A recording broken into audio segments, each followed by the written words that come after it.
जो सफ़र की शुरुआत करते हैं वो मंजिल को पार करते हैं। बस एक बार चलने का हौसला रखिए, अच्छे इंसानों का तो रास्ते भी इंतज़ार करते हैं। अस्सलाम वालेकुम, मैं हूँ साकिब खुर्शीद। मैसूर के दूसरे व्लॉग में आप सबका स्वागत है। चलें शुरू करते हैं।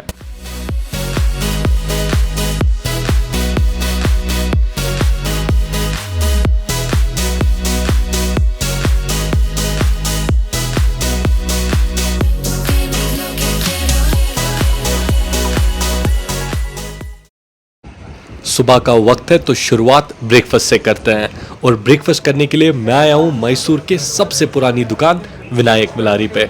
ये दुकान मैसूर में 1938 से चल रही है और यहाँ का डोसा और इडली इतना फेमस है कि साउथ फिल्म इंडस्ट्री के बड़े बड़े सितारे भी यहाँ आके डोसा और इडली खाते हैं। चलें आज हम भी यहाँ का खाना ट्राई कर ही लेते हैं। आज मैं आया हूँ शहर के एक ऐसे डोसा शॉप है जो करीब 100 साल पुराना है, विनायक मिलारी। और आज हम ट्राई करेंगे मैसूर का लोकल ऑथेंटिक डोसा।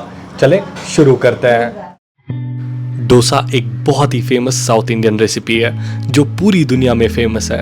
इसे बनाया जाता है चावल और दाल से एंड इसे यूजुअली ब्रेकफास्ट में कंज्यूम किया जाता है। Originating in the southern India, the crispy dosa has been around since 5th century. Like many Indian foods, dosa also varies depending upon region and occasion. वाकई दुकान जितनी पुरानी उतना बेहतरीन स्वाद, मसालों का पूरा फ्लेवर आ गया। ब्रेकफास्ट करने के बाद अब वक्त है अपनी अगली डेस्टिनेशन की तरफ बढ़ने का। अभी हम आए सेंट फिलोमिना चर्च एंड इसे कंस्ट्रक्ट किया गया था 1936 में। It is one of the tallest church in entire Asia. Let me show you around. Saint Philomena church को बनाया गया था Catholic saint and martyr of Roman Catholic church के सेंट फिलोमिना को ट्रिब्यूट देने के लिए। ये मैसूर के सबसे तारीखी मुकामात में से एक है और पूरे मुल्क से टूरिस्ट यहाँ आते हैं। इस चर्च को इसके गोथिक स्टाइल ऑफ आर्किटेक्चर की वजह से और भी ज़्यादा अहमियत दी जाती है, जिसकी वजह से ये काफ़ी ज़्यादा मशहूर है। यकीन मानिए रात का अंधेरा इस चर्च की खूबसूरती में और भी चार चांद लगा देता है। अब वक्त है चर्च के अंदर जाने का और आपको इस चीज़ से रूबरू कराने का कि चर्च के अंदर होता क्या है, कैसे क्रिश्चियंस अपनी फरियाद लेके चर्च में जाते हैं। यकीन मानिए मेरे अंदर जाने का मकसद सिर्फ और सिर्फ यही है। तो चले अंदर चलते हैं। मैं इससे पहले भी काफ़ी चर्च पे जा चुका हूँ, लेकिन आज तक मैंने कभी किसी चर्च पे जाने के लिए शूज़ नहीं निकाले हैं। ऐसा लग रहा है जैसे मैं किसी मंदिर पे जा रहा हूँ। एनीवेज हर जगह के अपने रूल्स एंड रेगुलेशंस होते हैं। चलें एक्सप्लोर करते हैं। काफ़ी सारे लोग चर्च को एक इमारत समझते हैं, but trust me this is not the biblical understanding of a church. Church एक ग्रीक वर्ड है इक्लेसिया, जिसका मतलब है assembly. So the root meaning of a church is not that of a building but of people. मतलब church building को नहीं बल्कि एक कम्युनिटी को कहा जाता है, बिलीवर्स की कम्युनिटी को। चर्च में मुझे एक छोटा सा रास्ता अंडरग्राउंड की तरफ जाते हुए दिखा। फिर क्या था, चल पड़ा मैं अपना कैमरा उठा के।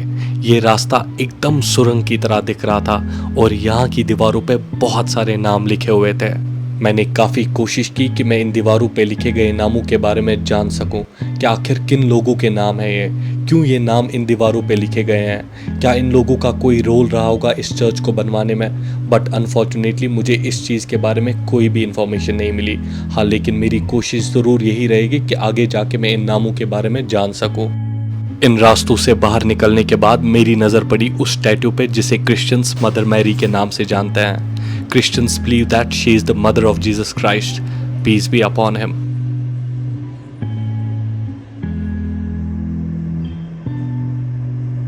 चर्च को एक्सप्लोर करने के बाद अब वक्त हुआ है खाना खाने का। तो क्यों ना कुछ मुकामी खाना खाया जाए, मैसूर के मसालों का फ्लेवर लिया जाए। तो चले आप भी मेरे साथ मिलके मैसूर के मसालों का आज फ्लेवर लिया जाए। आज मैं आया हूँ मैसूर के RRR रेस्टोरेंट में और यहाँ की पत्ता चिकन बिरयानी काफ़ी ज़्यादा फेमस है। चले शुरू करते हैं। सो यह है हमारी मैसूर की स्पेशल ऑथेंटिक पत्ता चिकन बिरयानी। यह है बिरयानी, इसे सर्व किया जाता है रायता और करी के साथ। चले शुरू करते हैं।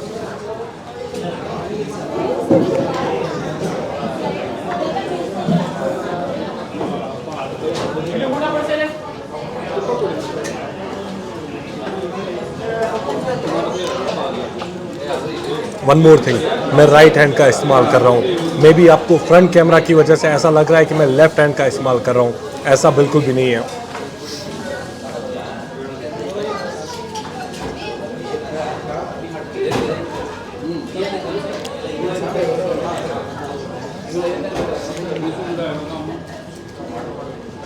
राइस और चिकन आपको काफ़ी अच्छी क्वांटिटी में मिलता है यहाँ पे। As far as taste is concerned, बहुत बढ़िया, माशाल्लाह मसालों का पूरा फ्लेवर आ गया। अब वक्त है श्री चामुंडेश्वरी मंदिर की तरफ बढ़ने का, जो मैसूर से 13 किलोमीटर के फासले पर वाक़ा है। श्री चामुंडेश्वरी मंदिर ना ही हिंदुस्तान में बल्कि बैरूनी ममालिक में भी काफ़ी मशहूर है। पहाड़ी के ऊपर मशहूर चामुंडेश्वरी मंदिर को हिंदू लोग दुर्गा शक्ति की शदीद शक्ल समझते हैं। आगे बढ़ने से पहले नारियल पानी पिया जाए। देखिए, इट्स वेरी इंपॉर्टेंट कि आप सफ़र करते समय वेल हाइड्रेटेड रहे, नहीं तो आप पूरा दिन एनर्जीलेस फील करेंगे या तो आपको हेडेक्स हो सकते हैं। सो मेक श्योर जब भी आप सफ़र कर रहे हैं तो आप वेल हाइड्रेटेड रह रहे हैं। हो सके तो अपने साथ एक पानी की बोतल कैरी करें। Chamundeshwari is considered as the slayer of demons, Chanda and Munda, and also Maheshwara, the buffalo-headed monster. Visitors के लिए चामुंडेश्वरी मंदिर तक पहुंचने के दो रास्ते हैं, या तो सीढ़ियां चढ़ के मंदिर तक पहुंचना या तो फिर वादी के दरमियान बने रास्ते से गाड़ी से आना। ये मंदिर शक्ति का एक खौफनाक शक्ल जाहिर करता है। इस मंदिर को नो प्लास्टिक जोन करार कर दिया गया है। इस तरह प्लास्टिक का इस्तेमाल और खतरनाक मवाद को फेंकने पर रोक लगा दी गई है। इस तरह हमारे माहौल को भी तहफ़्फ़ुज़ में बहुत बड़ा ताउन किया गया है। यहाँ देवी दुर्गा की मूर्ति को रोज़ सजाया जाता है और पुजारी उसकी पूजा करते हैं। देवता को एहतराम और तज़ीम दिखाने के लिए मुख्तलिफ़ किस्म के फल, नारियल और फूल पेश किए जाते हैं। अब इन भाई साहब को देख लीजिए, देवता को खुश करने के लिए नारियल फोड़ रहे हैं। हर इंसान के अलग अलग बिलीव्स होते हैं and we should respect these believes. यकीन मानिए, यहाँ हिंदू समाज के मानने वाले भगवान के दर्शन करने के लिए आपको काफ़ी लंबी कतार में रहना है। कम से कम 20 से 30 मिनट इंतज़ार करने के बाद ही आप दर्शन कर सकते हैं। मंदिर के बाहर भी मैंने कुछ पुजारी देखे जिनसे लोग जाके अपने भविष्य के बारे में पूछ रहे थे। मंदिर के बाहर ही काफ़ी सारी दुकानें भी हैं जहां से आप फल, फूल, नारियल और मैसूर की काफ़ी फेमस सिल्क की साड़ीज भी खरीद सकते हैं। अब वक्त है अपनी अगली डेस्टिनेशन की तरफ बढ़ने का, मैसूर का सबसे famous wax museum, melody world wax museum. अभी हम आए हैं वैक्स म्यूजियम मैसूर। यहाँ पे करीब 100 स्टैचूज है प्लस 300 म्यूजिकल इंस्ट्रूमेंट्स। चलें एक्सप्लोर करते हैं। Melody world wax museum Mysore का एक दिलचस्प टूरिस्ट अट्रैक्शन है। इस जगह को मेलोडी वर्ल्ड वैक्स का नाम इसलिए दिया गया है क्योंकि यहाँ पे मौसीकी के कई इलाज देखे जाते हैं। अभी ये जो आप मुजस्समा देख रहे हैं, यह है कृष्णा राजा वाडियार का, जो कि मैसूर के राजा रह चुके हैं 1902 से लेके 1940 तक। इस जगह की दिलकशी में इजाफा करते हैं साज बजाने वाले मौसीकीकारों के मोम के मुजस्समे। Established in October 2010, this museum is a tribute to musicians from around the world. It features 19 galleries and has a wonderful collection of musical instruments. Visitors can also see wax models of various bands: Indian classical, hip hop, jazz, Punjabi Bhangra, rock, South Indian, Chinese, Middle East, and much more. Many of the wax statues showcased at this museum have musical relevance, while others have social importance. Melody world Shri G Bhaskaran का idea है, जिन्होंने अपनी इंतहाई कोशिश और मोमी दस्तकारी से अपनी मोहब्बत के जरिए म्यूजियम को बनाया। म्यूजियम का इंतजाम म्यूजियम मैनेजमेंट के जदीद कंप्यूटर टेक्नोलॉजी के जरिए किया जाता है और इसकी इत्तलात श्री जी भास्करन और उनकी अहलिया रीना ने की है। इस 46 साला IT प्रोफेशनल के लिए मैसूर में मेलोडी वर्ल्ड वैक्स म्यूजियम तीसरा वैक्स म्यूजियम प्रोजेक्ट है। सो ये थी हमारी मैसूर की सीरीज़। उम्मीद करता हूँ कि आपको ये सीरीज़ पसंद आई होगी। अगर आपको मेरे वीडियोस पसंद आ रहे हैं तो लाइक, शेयर, सब्सक्राइब ज़रूर करें। इंशाल्लाह फिर अगले संडे 5 बजे आपसे मुलाकात होगी एक नए शहर में।